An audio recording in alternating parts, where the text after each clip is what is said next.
Hey y'all. So, like I said this morning, thank y'all for being patient, and I do apologize about the delay in me uploading any videos or any content. Like I said this morning, I have not been feeling well for the past couple of weeks, and I knew that I had to post something because it's approaching about 2 weeks since I last posted a video or any content. So, if you guys tuned in, hopefully you did, to my part one and part two um, segments on mental health, I did mention that I had a third part. So, I reached out to some close friends and family to get what I guess you can say, what is their perception of mental health and depression. Now, some people followed my directions and gave me their videos of them breaking down what they thought depression looked like to them. Everyone did not follow my directions. So, because everyone did not follow my directions, it kind of altered the final project of what I was trying to put together.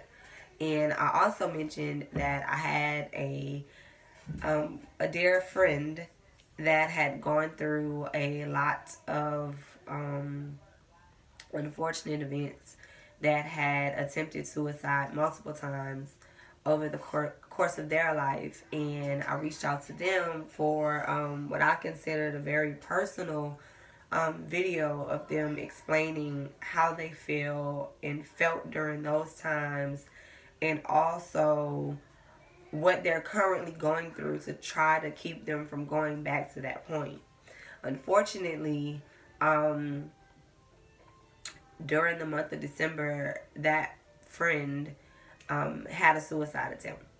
And I am choosing not to, at this point, include their information because I feel like it's super sensitive to them right now. Although they told me that they're fine with me posting it, I personally am not comfortable.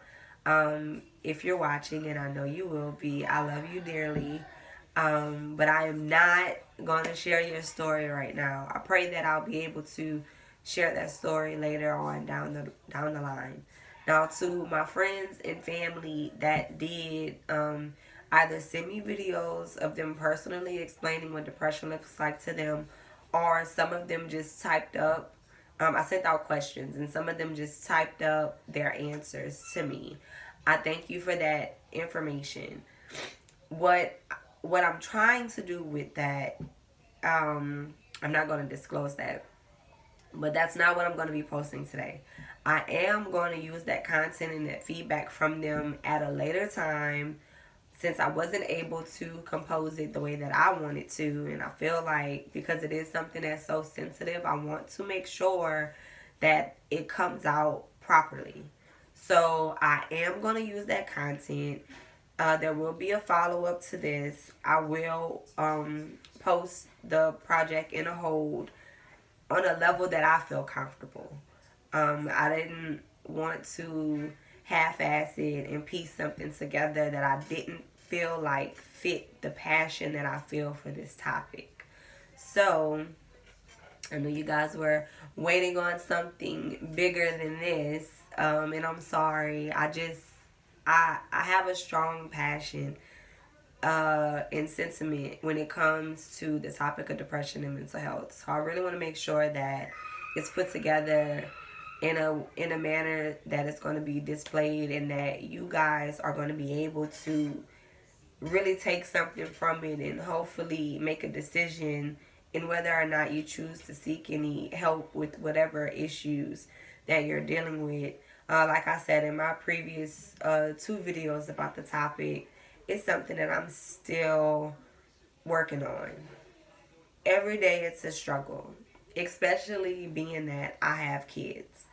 Um, Having to juggle working full time and being a mom and maintaining my household every day is extremely, I'm sorry, they're peeking in and out of my room, even though I told them I was recording right now. But every day it's a struggle. Every day I have to find a way to balance. I have to make sure that I get adequate sleep. I have to make sure that I'm eating right. I have to make sure that I'm prayed up, because a lot of times I feel like I'm losing my marbles, and sometimes I just need to take a minute and just, focus and pray and regroup and get my thoughts together. And that doesn't work for everybody. If you're not a religious person, if you're not, and I'm not really a religious person, I'm a spiritual person. Um, if you don't have those type of connections, and you don't really look up to a higher power or anything like that, then I encourage you to find some way to channel your stress and anxiety to where you're not feeling so overwhelmed all the time, because it's hard. It is hard, and I don't ever want anyone to downplay how they're feeling.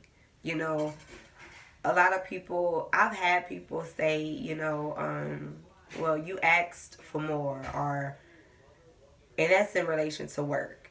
I asked to have more on my plate, or I chose to have those kids. So it's like nobody that's going through something really wants to hear things like that. So if you are on the opposite end of it, and you're trying to help a friend or a family member who may be experiencing those times, don't tell them anything like that. Telling them that they asked for that, or that's the card you chose, and things like that. You have to be really selective in your verbiage whenever you're speaking to someone, because you never know how one thing may set them over edge, and you don't know how you're going to affect that person's day. Sometimes they just want somebody to listen. Sometimes they just want someone to physically be there, in their physical. You don't have to say anything. They just need someone's presence to let them know that they're not alone.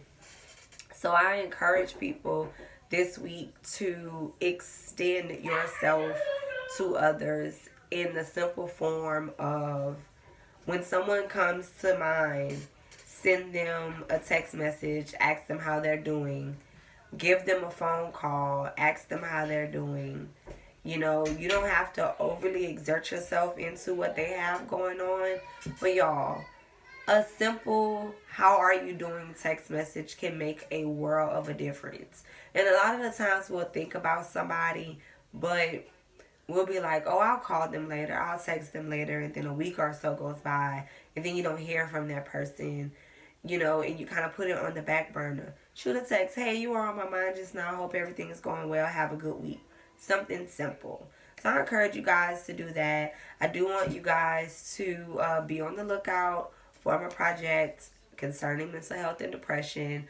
I do want you guys to reference part 2, my previous video, with all of the informative links. If you're in the Baton Rouge area, I did encounter a great group of women at Hope Alive Church. They have a program called Be Proud. It's free. And it's offered to women on a monthly basis. So if you're in the area, you need someone to talk to, I think that is a great start for you if you don't know where to start. I do want you guys to have a fantastic week, and look forward to my next video on my next topic that's going to be coming shortly after this video. Thank you guys. Have a good day.